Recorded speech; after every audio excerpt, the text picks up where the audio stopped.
One Poet G back again. And like I say, I'm a poet, not a preacher. Uh, if I wanted to preach, though, I could do some preaching. After 64 years of thinking and figuring this world out, I could preach on some topics now. But I'm looking at life from a realistic point of view. You can call it preaching or whatever. But I used to think, you hear people saying life uh, um, is not fair. Well, I don't look at it that way anymore. I kind of backed up and went around another way. Life is fair. The Creator didn't promise nobody that they were going to survive. You can't go out in the world doing a lot of crazy things, risking your life and survive, uh, being daredevils and stuff like that. Life is dangerous. You got to be careful out in the world. The more careful you are, the longer you might survive. I mean, you're not going to go walk across the highway and get hit by no big truck. No, you're going to look before you walk. You can't go out and be a drug dealer or hoodlum and rob banks and everything and survive. They got police out there that might shoot you down and kill you. So life is fair. No, the Creator did not promise us, he did not give us no guarantee that we were going to survive. So that's something you got to look at and really figure it realistically. Now here's another thing. The Garden of Eden. First man. I used to, this story about Adam and Eve. Adam, first man in the garden, and the devil influencing first man and Eve. Eve, the devil influenced Eve. Eve influenced Adam to bite the apple and all of that. Well, that's it seems like it might be a fairy tale or whatever. It depends on the way you look at it, how you feel about life, if you're faithful or whatever. Before I finish on the Garden of Eden, let me tell you this. Okay, back in some years ago, hundreds of years ago, maybe thousands, the priests had man thinking, well, you can't get down on your knees and pray, mister. If you got 3 cows, you got to bring one of them cows to the church and to the priest. Then the priest will pray for you. That's the way it was. Now, how would your mind would have been back then with a religious philosophy like that? You got to help make the church, donate to the church, give half of your wealth or half of your livestock or whatever to the church, and then the priest would pray for you. Well, okay, now let's shorten that up. The age of individualism. This guy named Martin Luther came along and challenged that. He said, no, wait a minute. No, You can get out on your knees and pray to God yourself. You don't have to take half of your wealth to the church and give it to the priest so the priest can pray for it. Priest ain't nothing but a man too. The age of individualism started. The individual can get down on his knees and pray to God himself. Now let's get back to the Garden of Eden. Here's the realistic view of that. For me, let me speak for my own brain.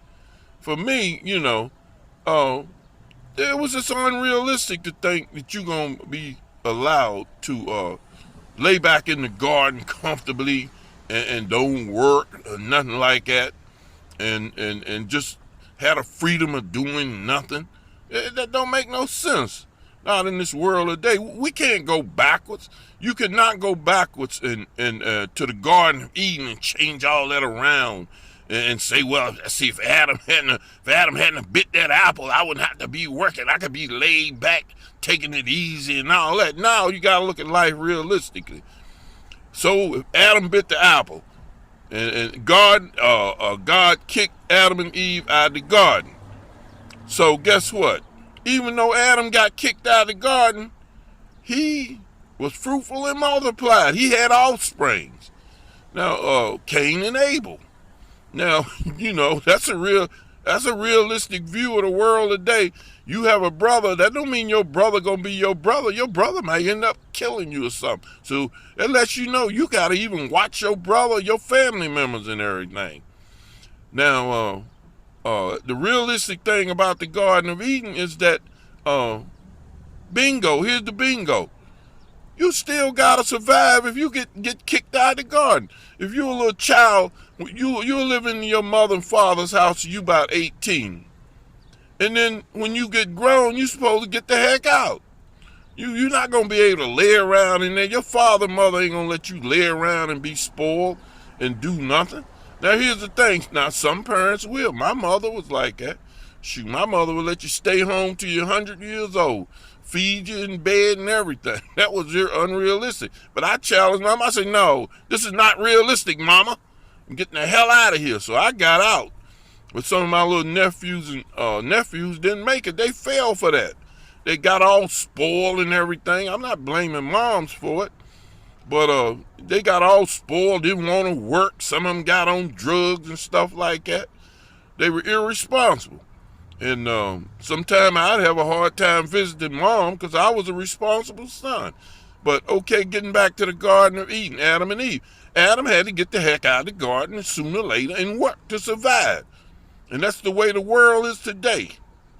Anyway, like I say, you can't go back and change that. The realistic view, what you should look at when it comes to the Garden of Eden is that Adam got his butt. God kicked him out of the garden, just like a father would sooner or later kick a son out of the house. You got to get out and survive on your own and be a man and grow up. That's the realistic view of the thing. Anyway, one poor GM, I don't care what you call it preaching, spoken word. I'll take the preaching part. I don't mind. After 64 years, I had plenty of time to think about all this stuff, and that's what I do think about it. Now I'm retired, and I can get on YouTube or Google and talk about it. One poor GM, I always say, until I'm carried by 6, then buried in the grave as a permanent fix, no longer around to be a victim of the world and others' evil tricks, especially the devil. Operating on his level. I'll be here. I'll be back again. See ya. Everybody have a great day. And if you're laying back in the garden all comfortable and everything, sooner or later, somebody gonna kick you out of the garden. Somebody gonna kick you out of the house. You're gonna have to get out and work. That's the realistic view of life. And like I say, violence is in the Bible. Shoot, bingo. That means if violence is in the Bible, there's gonna be violence in the world. You may have to fight, but not unnecessarily. Not unnecessarily. You shouldn't go out on the offense. You should always be on the defense to protect yourself. Love and forgive your fellow man and all that. Like I say, call it preaching. I don't care. Really don't. Well, I lied. I do care. I do care what people think. Shoot, I ain't gonna lie. Anyway, one poor G, I'm out of here, and I will be back later. See you later. Won't say bye, it rhymes too much with die. Especially getting down in the years at my age. See you later.